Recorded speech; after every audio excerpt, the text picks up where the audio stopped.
पहाड़ों के बीचों बीच एक ढोलकपुर नाम का एक गांव था। उस गांव के अंदर बहुत सारे लोग अपने परिवार के साथ रहते थे, मगर उस गांव को एक चुड़ैल की नजर लग जाती है। वह चुड़ैल हर रोज गांव के किसी न किसी इंसान को उठाकर ले जाती और खा जाती। सुनो, आज शिकार ढूंढने की तुम्हारी बारी है। मैं हर रोज शिकार लाती हूँ और हम दोनों मजे से खाते हैं। आज जिम्मेदारी तुम्हारी है, कहीं से भी एक अच्छा सा शिकार लाओ। ठीक है, मैं अच्छा सा मनुष्य ढूंढ के लाती हूँ, फिर हम उसे खाएंगे। वाह, कितना प्यारा शिकार है। कितने मजे से बुजुर्ग आदमी सोया हुआ है, लेकिन मैं इसे अकेले नहीं उठा सकती। इसे उठाने के लिए मुझे अपनी छोटी बहन को बुलाना पड़ेगा। चलो चलते हैं।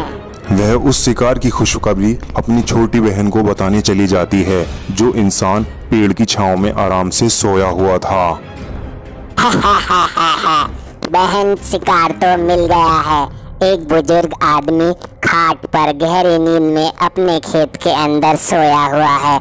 बहुत मजा आएगा उसे खाने में, लेकिन मैं उसे अकेले नहीं उठा सकती, इसलिए मैं तुम्हें अपने साथ लेने आई हूँ। इस बात को सुनकर दोनों बहनें उस शिकार को लेने चल देती हैं। जो बुजुर्ग आदमी अपनी खाट के ऊपर बेखबर अपने खेत के अंदर सोया हुआ था, वह इस बात से बिल्कुल बेखबर था। लगता है दोनों बहनें शिकार पर गई हैं। दीदी देखो, कितने मजे से शिकार सो रहा है, इसलिए मैं इसे अकेले नहीं उठा सकती थी। तुम आगे से पकड़ो, मैं पीछे से, फिर इस बुजुर्ग इंसान को उठाकर लेके चलते हैं। बहुत मजा आएगा इसे खाने में, जबरदस्त तरीके से खाएंगे इसको।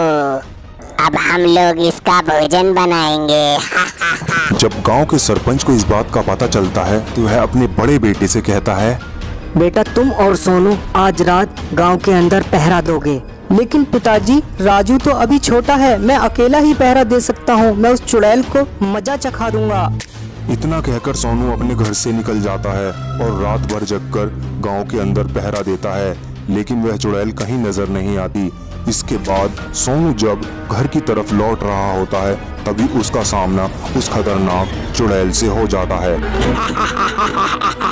अरे ओ इंसानी बच्चे, क्या तुझे पता नहीं है इस गांव के अंदर सिर्फ हमारा राज है? क्या तुझे मौत से डर नहीं लगता? तुझ जैसी चुड़ैलें मैंने बहुत देखी हैं। मैं तुझ जैसी चुड़ैलों से नहीं डरता। इस जंगल से हमेशा हमेशा के लिए दफा हो जा, वरना मैं तुझे जान से मार दूंगा और इस जंगल में कभी दोबारा मत दिखाई देना। अरे तूने बहुत सी चुड़ैलें देखी होंगी, मगर तूने मुझ जैसी चुड़ैल को कभी नहीं देखा होगा। आज मैं तुझे दिखाती हूँ अपनी पावर और बताती हूँ मैं कौन हूँ। वह खतरनाक चुड़ैल सरपंच के बड़े बेटे को भी मारकर अपने साथ जंगल के बीचों बीच ले जाकर वो और उसकी बहन दोनों मजेदार भोजन बनाकर खा जाती हैं। वह उसे बहुत दर्दनाक मौत देती हैं। जब इस बात की पता सरपंच को पड़ती है, तो वह अपने छोटे बेटे राजू से कहता है, आखिर वह चुड़ैल किस जंगल में रहती हैं? घबराओ मत राजू, मुझे बताओ वह चुड़ैल किस जंगल के अंदर रहती हैं। मैं उसे जान से मार दूंगा। मुझे नहीं पता पिताजी, मुझे सिर्फ इतना पता है वह पहाड़ों के पीछे जंगलों में रहती हैं। इतना सुनते ही गांव का सरपंच अपने हाथ में तेज धार तलवार लेकर उन चुड़ैलों को मारने के लिए निकल जाता है। वह उस दिन बहुत गुस्से में था, क्योंकि उसने उसका बड़ा बेटा भी मार दिया था। वह जल्दी ही उस खतरनाक जंगल के अंदर पहुंच जाता है, जहां वह चुड़ैलें रहती थीं। अरे ओ चुड़ैल, क्या तुमने मेरे बेटे को मारा है? मैं तुम्हें नहीं छोड़ूंगा। या तो मुझे मेरा बेटा वापस कर दो, वरना मैं तुम्हें जान से मार दूंगा। वह कहाँ है? तुमने उसके साथ आखिर किया क्या है? क्या तुम्हें नहीं पता? हम इंसानों को मारकर खा जाते हैं। हम जिसको पकड़ते हैं मार देते हैं। और फिर क्या था, गांव के सरपंच ने उस चुड़ैल को मार दिया और हमेशा के लिए खत्म कर दिया। तो दोस्तों, कैसी लगी चुड़ैल की कहानी?